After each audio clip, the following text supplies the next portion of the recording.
is to put aside their antagonisms and to embrace one another as brothers. And it is in that spirit that I introduce our next guests, two of the biggest safers of them all, our former bitter enemies, Jan and Dean.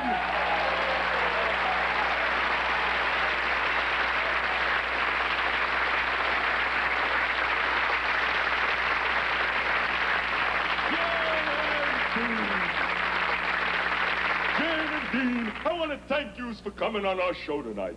Hey, well, we're happy to do it, Bowser, because, you know, the fact is that we do agree with you. Because it's time for us, like clean surfers and like you dirty greasers, to get together and make peace. And, you know, and it's thanks to you that we're finally going to get to do that. Right. Gee, I wonder if there's room on my mantle for an Emmy and a Nobel. I mean, you know, after all, peace is the word, you know. And how long can someone hold a grudge against somebody just because they have given, you know, musicians everywhere a bad name? And and okay, so no one ever taught you greasers the basics of bodily hygiene. But after all, it's not really your fault that water's a stranger to you now, is it? No, right. Hey, you know, you guys are really something else. How about a song?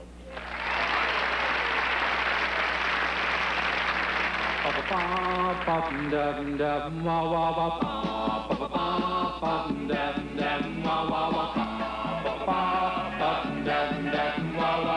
am only 5 years old and my baby's 3, but I know that she's a girl, just you wait and see. When I say I love my girl, she replies to me, yeah. Which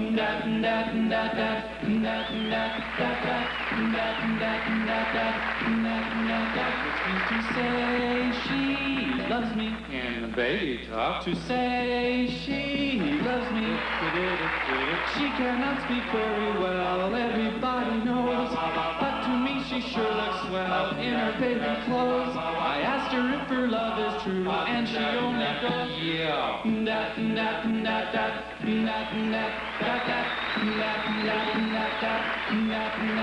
Which means to say she loves me. I'll tell the world that if she wants to be my girl, I'll never ever let her go.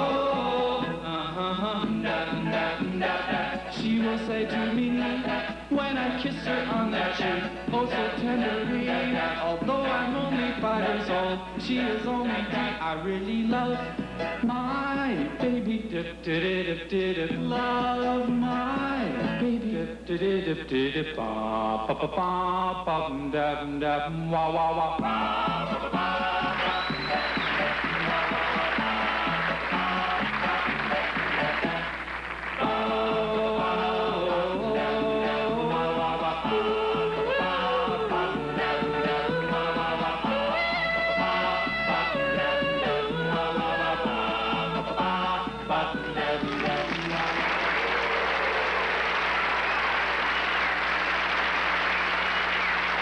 with WFLA.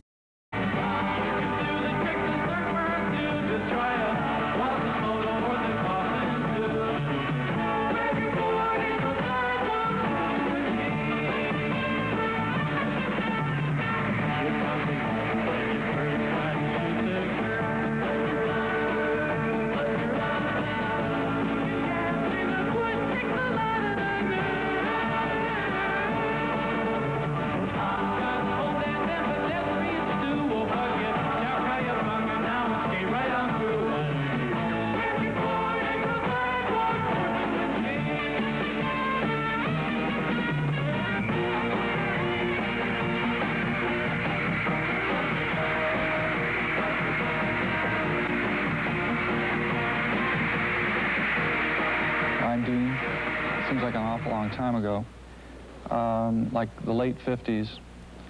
And Jan and I met in high school. We were both on the football team together. As a matter of fact, this is like a anthology album, and it's got a lot of pictures in it. These are the only pictures I have left. There's like a picture of of the football team in here. And in the football team, there was maybe 20 guys that wanted to sing. So we used to get together like after practice in the shower rooms because like that was the best echo. Matter of fact, never did get quite that good of a sound ever again. But anyway, the shower room was really the place. And we'd get together, as I said, with maybe whoever was around and kind of start these songs, and everybody would chime in with a part. I think it was probably Jan, because he was the most optimistic of the group. He decided that maybe we should take it out of the shower room.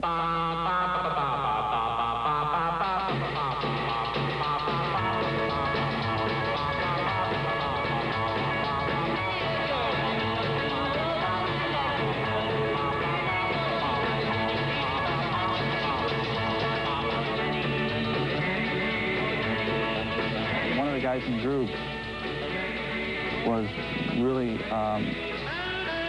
like one of the racy kids, you know, in school, and he used to like to go downtown L.A. to a burlesque hall and watch this topless dancer, and he was really in love with it, so he said. And so he wrote the song about this topless dancer, Ginny Lee. So this guy's name was Arnie. So Arnie said, "Look, I got the song. I think we ought to do it." So we all practiced it, and it sounded pretty good. And we thought, well, what we should do is probably play it at a party. I mean, that's the best place to get a reaction. So we thought, well, we had done stuff on tape. Maybe the best thing, maybe what would really, really be neat is to put it on a disc. So, which wasn't, we always had to do a new trip, you know, and that was the newest thing. Golly, you know, I have something with real grooves in it, and it's black like a real record. Well, about 2 weeks later, I left. I decided I was going to do my duty to God and my country. One morning, some guy runs into where I was cleaning up my locker and making my bed, and he had a little portable radio, and he said, "Listen." And he had this radio, and on that radio was Ginny Lee. And I said, "Oh, my God," you know. I couldn't believe it, and I broke out in a cold sweat and everything. And at the end of the record, the guy said, "And that's a new smash record out of Los Angeles, and it's by a group, Jan and," and I went, "And," you know, and he said, "Arnie." I said, "Who is Arnie?" God. Oh. So I said, "Jan and Arnie, my goodness." So I couldn't get to a phone then because I had things to do. I had to polish my boots and shave. So I waited till later on that day, and I got to a phone, and I called Jan up, and I said, "Hey, Jan, gee, how you doing?" He goes, "Okay." I said, "Well, you know, what's going on?" He said, "Oh, not much." I said, "Uh-huh." I said, "Well, how's volleyball?" He says, "Fine." You know, I said, "You winning?" "Yeah, sure."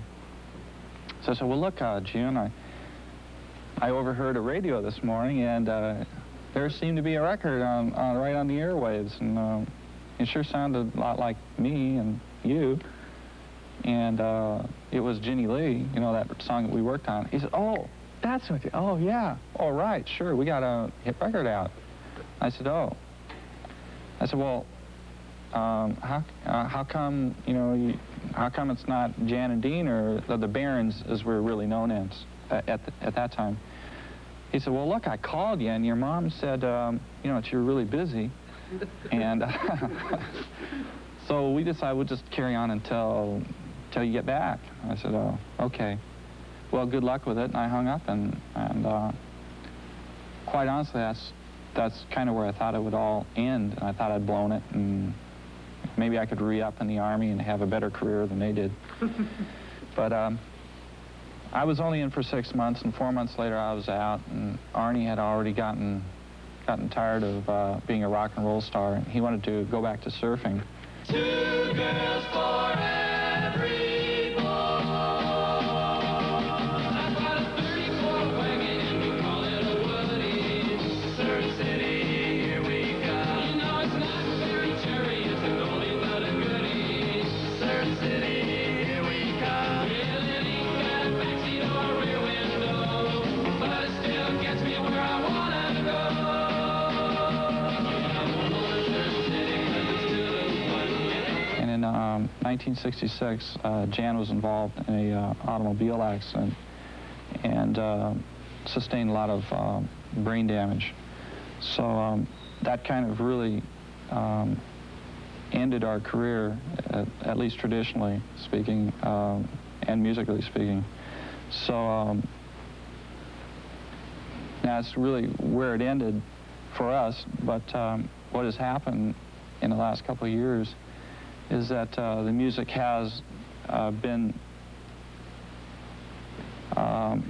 kept alive by radio stations. And that maybe 4 or 5 years ago it was called oldies, and they would say this is a golden oldie.